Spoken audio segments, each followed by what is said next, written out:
Flinex ni Janine Gutierrez sa kanyang Instagram account ang kanyang mga larawan. Suot ang tan with floral design dress, simpleng makeup at short hair na naging look niya sa ASAP kahapon. Nag-uumapaw ang kagandahan ni Janine kaya hindi nakapagtataka na pati si Darren Espanto ay magandahan sa kanya. Dahil sa lakas ng dating ni Janine, napakomment tuloy si Darren. Si ganda, say ni Darren. Pati si Naisa Calzado at Rufa Gutierrez ay nag-comment ng heart-eyed emoji. Pretty girl, komento naman ni Vina Morales.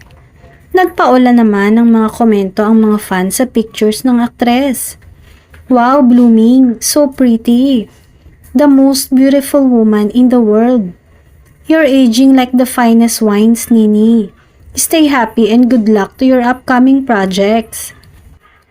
Blooming na blooming talaga ang aktres at madaming nakapansin na paganda ng paganda lalo ito. Mukhang magaling mag-alaga at magpataba ng puso ang rumored boyfriend nitong si Jeric Rosales.